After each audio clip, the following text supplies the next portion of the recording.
Hello các bạn, chào mừng tất cả các bạn đã quay trở lại với kênh YouTube channel Stormburger của mình. Sau khi giải Playlist kết thúc thì bây giờ chúng ta sẽ có hai giải đấu ở Global Tour League hiện tại, đó chính là Ultra League Open và Gala League Tour Cup. Thì trong video ngày hôm nay mình sẽ mang đến cho các bạn các trận đánh thuộc khuôn khổ giải Ultra League Open với một MVP team, đó chính là Guslo D-League. Backline sẽ là sự hỗ trợ của hai Pokemon hệ nước, đó chính là Ferroligate, Shadow và Tentacruel. Với team này thì mình cho rằng điểm yếu lớn nhất có thể là một số Pokemon mang hệ thường nhưng có các chiêu tấn công counter và cross drop D-League như là Obstagoon. Tuy nhiên thì mình cũng không gặp quá nhiều Obstagoon trong thời điểm hiện tại, mà thay vào đó là các meta mới xuất hiện trong mùa giải lần này, đó chính là Malama, có thể đâu đó là thêm Gastrodon, cũng có thể là một số Pokemon hệ giác đấu khác như là Chesnaught hay là Breloom SL. Cụ thể các trận đánh của chúng ta trong video ngày hôm nay sẽ có những điểm gì đặc biệt, sẽ có những điều gì hấp dẫn. Mình mời tất cả các bạn đi vào nội dung chính ngày hôm nay nào. Ở trận đấu đầu tiên chúng ta có Guslo D-League đối đầu với Tentacruel. Guslo là Pokemon tương đối là trâu ở giải Ultra League Open, do đó chúng ta hoàn toàn có thể tank được hai đòn score. Tuy nhiên nếu đó là Deezer thì là một câu chuyện khác. Deezer hoàn toàn có thể KO Guslo ở trong hai rank này, và mình không có một Guslo có chỉ số AV quá tốt, cho nên các bạn đã thấy đó, thì HP của Guslo đã giảm rất nhiều chỉ sau một vài đòn poison jab cơ bản của Tentacruel. Trong team này thì mình khuyến nghị các bạn không nên đi Shadow Tentacruel, mà thay vào đó là chúng ta cần một Tentacruel non-shadow để có thể có một matchup tốt đối với một số Pokemon mang hệ cỏ và giác đấu như là Virizion, Breloom hay là Chesnaught khi những Pokemon này đi league. Ở vị trí thứ hai, đối phương đã có sự xuất hiện của Swampert, là một Pokemon đã không còn nằm trong danh sách cấp meta mùa này nữa. Mình sau khi tung một đòn tấn công score chính xác, mình đã chấp nhận để hy sinh Tentacruel và quay trở lại với Guslo. Guslo dễ dàng tung một đòn crunch để hạ gục được Swampert, và ở backline đối phương có Mandibuzz. Đây cũng có thể xem như là một list của Pokemon tương đối là khó chịu cho Ferroligate. Ferroligate hoàn toàn có thể tank được một đòn Dark Pulse kèm theo đó là một đòn Aerial Ace, và mình đã có quyết định sáng suốt khi quyết định shield cho đòn chọc đầu tiên, và đó chính là Dark Pulse. Đòn chọc có thể ra lượng đám lực to hơn so với Aerial Ace. Sau khi cả hai bên đều không còn shield nữa thì vào những thời điểm này chúng ta cần phải chơi cực kỳ thận trọng. Một đòn Hydro Cannon sau khi đi trúng đích thêm một lần nữa thì mình phải canh thời gian thật chuẩn xác, sau đó swap sang Guslo, và mình đã thành công catch được Charmu đến từ phía Mandibuzz. Đây rất có thể là Double. Đúng như vậy, sau khi Double đi trúng đích thì đối phương đã nhanh chóng swap sang Tentacruel, nhưng chỉ một đòn Dragon Tail được sức hạ gục được Pokemon này và Mandibuzz quay trở lại. Một đòn Dragon Claw đến từ phía Guslo là thừa sức để KO được Mandibuzz trong hai rank này. Very good game. Game đấu thứ hai, một lần nữa chúng ta có Tentacruel D-League. Đa số các Tentacruel khi D-League chúng ta sẽ gặp trong video lần này thông thường sẽ mang move Blizzard thay vì đòn Acid Spray hoặc là Slug Wave như thường lệ, và nhờ vào việc đòn Crunch đã đi trong đất thì giảm được sức phòng thủ của Tentacruel, mình hoàn toàn có thể chơi shield và farm đối phương nhận ra được điều này, do đó họ đã nhanh chóng swap sang Pokemon thứ hai là Nidoqueen. Nidoqueen cũng là một Pokemon xuất hiện trong thời gian gần đây và có thể xem như là có màn comeback ở các giải Ultra League và Great League với sự xuất hiện của rất nhiều Pokemon hệ tiên.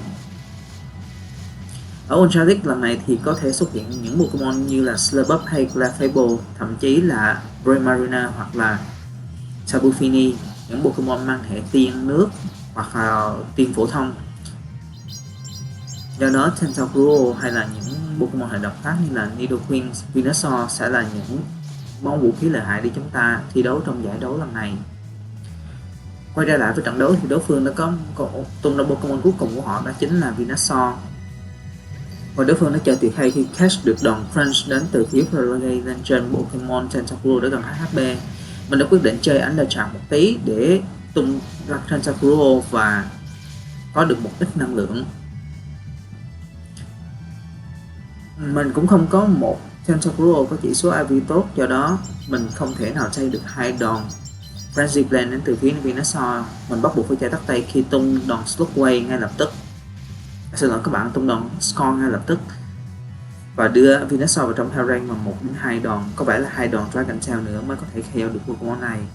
Mình cần phải chơi kỹ lưỡng, mình không cho rằng Gustlord có thể sống sót qua được 3 đòn Vây Whip, vì đó mình đã tung ra Ferroligate, sau đó mới tung ra Gustlord để tung một đòn Dragon Tail KO đối phương. Good game. Game đấu tiếp theo chúng ta có một cú leak, đó là Greninja. Đối phương ngay lập tức swap sang Charizard. Charizard với đòn Wing Attack đã bị nerf tương đối nhiều trong giải đấu lần này, cũng không còn là một meta lớn ở giải Ultra League, và Ferroligate hoàn toàn có thể làm cỏ Pokemon này. Thậm chí chúng ta không cần phải shield đòn Dragon Claws đầu tiên, Ferroligate cũng hoàn toàn có thể giành được thế thượng phong trong game đấu này. Greninja quay trở lại, một đòn Hydro Cannon đến từ phía Ferroligate đi trúng đích, đưa Greninja vào trong Hell Rank bằng một đòn Hydro Cannon nữa, có thể đi sát tới việc có thể KO Pokemon này. Do đó đối phương đã chọn tung đòn Night Slash để KO. Và khi Gustlord quay trở lại, Scaladus là Pokemon cuối cùng của đối phương.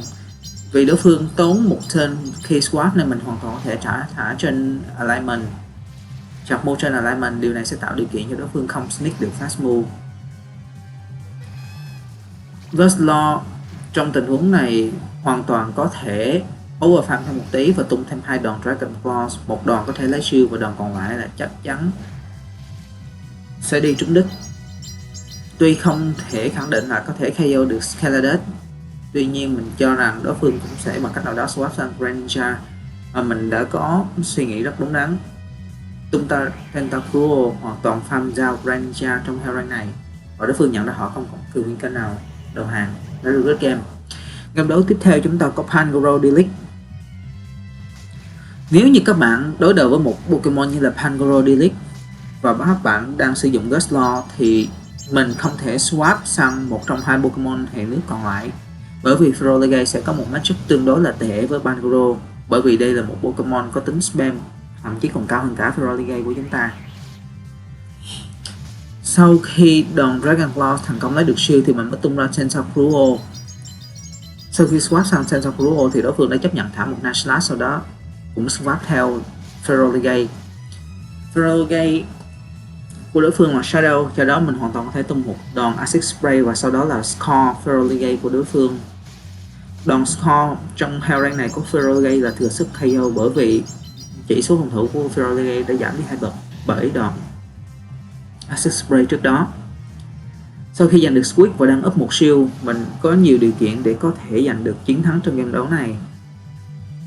Nếu như ở backline Ferroligate có thể có một matchup tốt, mình quyết định quay trở lại với Gustlord và đối phương đây rất có thể là đòn Close Combat. Đúng như vậy, mình đã siêu chính xác đòn Close Combat, và ở backline đối phương chỉ có đó một Nidoqueen. Ferroligate hoàn toàn có thể CMB Nidoqueen ở đòn Sharkmo Hydro Cannon thứ hai, và mình đã quyết định thả đòn Hydro Cannon đầu tiên sau khi sạc đủ 2 đòn Hydro Cannon. Hydro Cannon KO dễ dàng Nidoqueen, và với việc Ferroligate đã bị giảm sức phòng thủ đi một bậc, Pangoro bắt buộc phải farm ra Pokemon này để có năng lượng tấn công bằng Gustlord, và họ đã không thành công khi Ferroligate của mình vẫn còn đủ độ trâu để có thể sạc được thêm một đòn Hydro Cannon. Đối phương vừa có một đòn Night Slash Boost, sức tấn công 2 bậc nhưng không quá cần thiết, bởi vì đòn Hydro Cannon của Ferroligate là thừa sức để KO Pokemon này. Chúng ta có một bad league, đó chính là Florchess, và đối phương càng tệ hơn nữa, chúng ta có một matchup Switch khá là tệ khi đối phương có Ampharos. Nhưng bằng một cách nào đó đối phương đã quyết định không shield đòn Hydro Cannon đến từ phía Ferroligate, và trong tình huống này chúng ta hoàn toàn có thể chơi tắt tay đao cả hai shield để có thể giành được lợi thế Switch. Đòn Hydro Cannon thứ hai chắc chắn sẽ lấy được shield từ Ampharos, và nhiệm vụ của Ferroligate là hoàn toàn farm down Pokemon này để có một đòn Hydro Cannon tấn công lên Florchess khi Pokemon này quay trở lại. Điều này sẽ tạo điều kiện thuận lợi cho Tentacruel đối đầu với Florchess và ally cho Gustlord đối đầu với Pokemon cuối cùng của đối phương. Hydro Cannon lấy được shield cuối cùng từ Florges và mình vẫn không thể sạc được một đòn Hydro Cannon. Tiếp theo Florges, đối phương đã swap xong Pokemon cuối cùng của họ là Skeletus. Trong pairing này Guslow hoàn toàn có thể trang được một đòn Disarming Void tương đối là, tuy nhiên Disarming Void cũng có thể gây ra được rất nhiều tổn thương cho Guslow và mình đã quyết định sạc được thật nhiều năng lượng, tung thêm một đòn Crunch để hạ gục được Skeletus. Đồng thời Guslow của mình cũng còn quá HP để Florges có thể farm thật nhiều năng lượng, trừ khi là Florges của đối phương đi đòn Psychic và các sập move còn lại của Florges đều không gây ra được quá nhiều tổn thương. Moonblast, Disarming Void đều là Restricted và đòn Battle Blizzard có thể là một đòn tấn công mang tính neutral, nhưng đây không phải là một đòn mang tính stab, do đó cũng hoàn toàn không gây ra được nhiều khó khăn trên sập Ruo. Very good game. Chúng ta vừa có một set đấu trọn vẹn 5-0 các bạn ạ. Tương đối là dễ dàng. Tiếp tục là một Halic, Weezing Delic và Ferroligate của mình đã được swap vào và tung đòn Hydro Cannon đầu tiên. Shadow Ferroligate có sức tấn công tương đối cao và đòn Hydro Cannon gây ra được rất nhiều tổn thương cho Weezing. Weezing phản công lại với đòn Overhit và mình đã siêu thành công đòn này. Ở backline đối phương có Ferroligate nhưng không phải là một Pokemon Shadow, do đó đòn Crunch không ra được quá nhiều tổn thương cho Pokemon này. Mình hoàn toàn có thể trang được một đòn chặt move bất kỳ đến từ Ferroligate và hoàn toàn có thể đạt đến chặt move thứ 2 liên tiếp đánh lên trên Ferroligate của đối phương. Điều này sẽ tạo điều kiện cho mình hoặc là lấy được Switch hoặc là lấy được shield của đối phương. Mình thành công lấy được một shield từ Ferroligate và giảm được sức phòng thủ của Pokemon này. Đối phương đã để lộ ra bộ chặt move khỏi Crunch, do đó chắc chắn đòn còn lại chỉ là Hydro Cannon và mình hoàn toàn có thể farm down. Đối phương không chấp nhận để cho Guslow farm down và đã chọn quay trở lại với Gala Weezing. Gala Weezing không có bất kỳ chặt move nào có thể gây ra được nhiều tổn thương cho Tentacruel, chỉ có đòn Brutal Swing là đòn có thể gây ra neutral damage duy nhất, nhưng cũng không quá nhiều và mình đã hoàn toàn farm down được Weezing. Không biết ở backline của đối phương có Pokemon nào, đó chỉ là Shadow Drapion, cũng là một Pokemon vừa có màn comeback meta mới trong mùa giải lần này với việc đòn Poison Sting đã được gia tăng thêm sức mạnh. Mình đã quyết định swap sang Guslow và đây rất có thể là Sway, nhưng không, đối phương đã chỉ tung một đòn Crunch. Tuy nhiên trong tình huống này thì Guslow hoàn toàn có thể làm chủ được tình hình với việc tung ra các đòn tấn công Dragon Claws để có thể hạ gục được Drapion Shadow từ phía đối phương. Và Ferroligate khi quay trở lại một đòn Hydro Cannon cũng không gây ra được quá nhiều tổn thương cho Guslow và Guslow đã hạ gục được Ferroligate, trữ được một Dragon Claws và thả đòn Dragon Claw này lên trên Shadow Drapion của đối phương để giúp cho mình nhận được thắng lợi trong game đấu thứ 6 liên tiếp.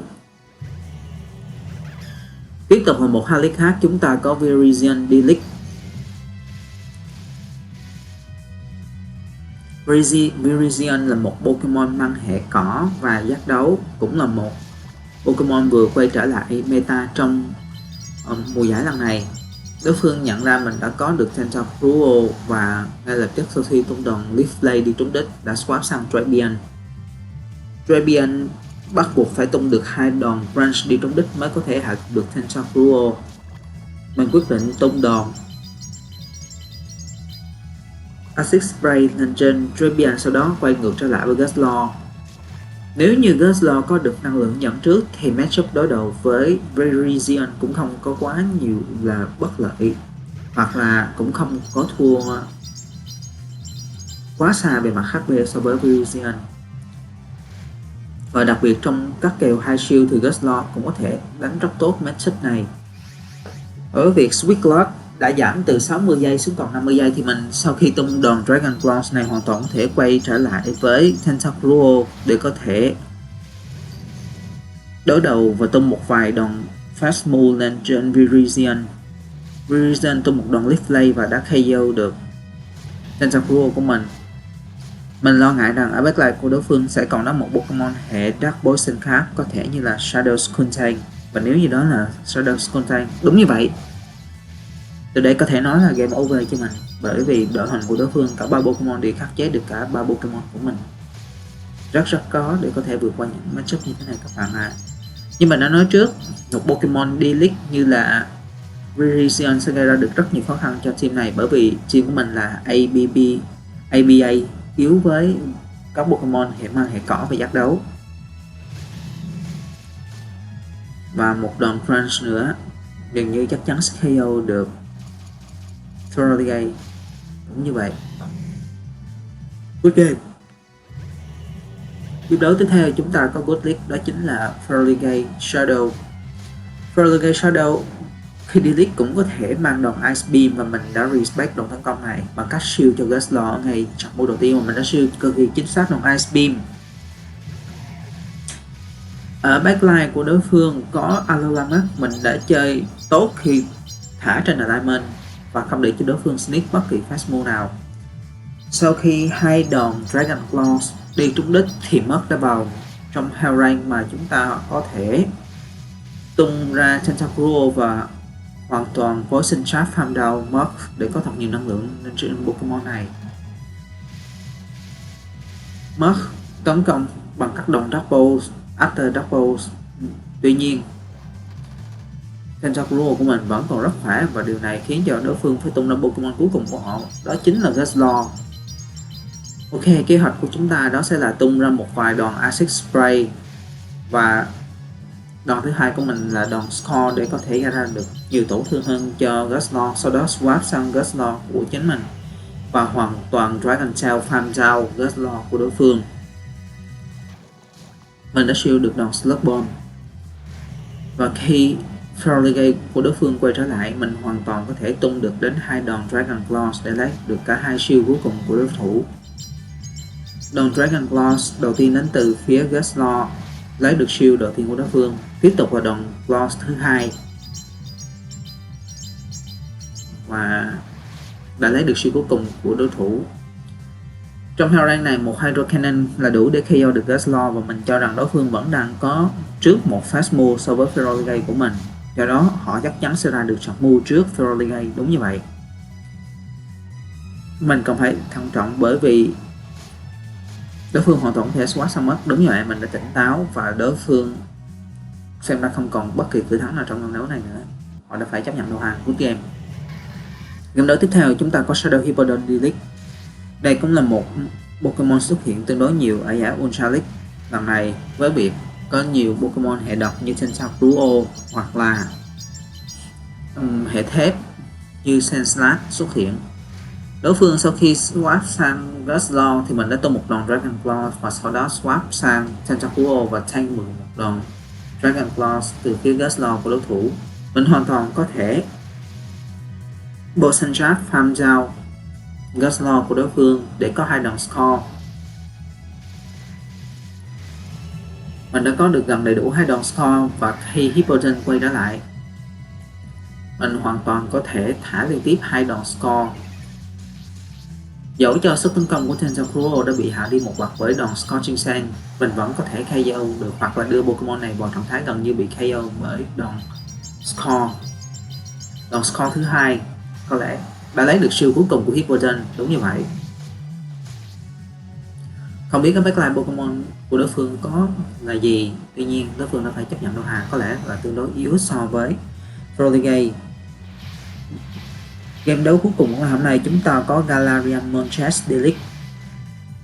Đây cũng là một meta mới ở các giải Open League gần đây, với việc đòn Succumbence đã được update thêm move, và sau khi thả Brave thì đối phương đã ngay lập tức swap sang Ampharos. Mình đã bị lag một nhịp, do đó mình bắt buộc phải thả trước đối thủ thêm một turn nữa. Điều này cũng gây ra được khá là nhiều khó khăn cho mình. Lại thêm một tình huống nữa, game của chúng ta đã bị ảnh hưởng bởi lag. Mình không thể swap sang Tentacruel hay là Feraligatr trong tình huống này được. Mình đã chấp nhận đao shield cuối cùng để bảo vệ cho Guslar. Đối phương đã chơi tốt khi bay mình thành công với đòn Thunder Punch. Tuy nhiên Guslar của chúng ta vẫn còn rất nhiều năng lượng. Ở backline đối phương có Copalion. Feraligatr hoàn toàn có thể sang được hai đòn Sacred Sword từ phía Copalion, Đối phương nhận ra điều này và ngay lập tức swap sang Munchess. Munchess có thể thêm được một đòn Hydro Cannon trong heo rank này. Và trước khi đối phương kịp xạ được một Charmu thì mình tung ra một đòn Hydro Cannon nữa để hạ gục Munchess. Khi Cobalion quay trở lại, chắc chắn là đối phương sẽ chọn đao một siêu và hoàn toàn farm down Feraligatr của mình. Mình còn phải chơi thật tỉnh táo trong game đấu này bằng cách tung ra Tentacruel ngay lập tức.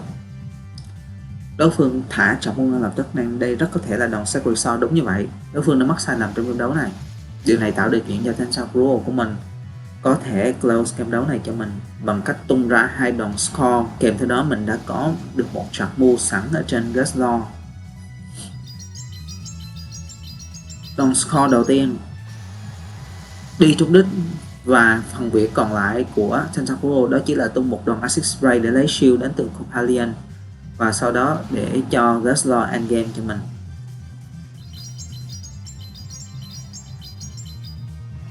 Acid Spray lấy được shield, mình ngay lập tức combo play đối phương với đòn Dragon Claws đến từ phía Guzzlord và Dragon Claws đã dễ dàng hạ gục low HP Copalion của đối phương, giúp mình giành được chiến thắng trong game đấu thứ 10.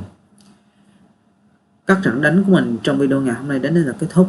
Hy vọng rằng các bạn sẽ thích team của mình recommend trong video này. Và nếu như các bạn thích, hãy để lại cho mình một like, một comment và đặc biệt là subscribe kênh Thunderstorm Pogo. Trong những ngày sắp đến thì mình sẽ tiếp tục làm ra những video hoặc là featuring giải Ultra League Open hoặc là giải Gala Little Cup. Mong rằng các bạn sẽ tiếp tục ủng hộ cho kênh YouTube của mình. Chào tạm biệt tất cả các bạn.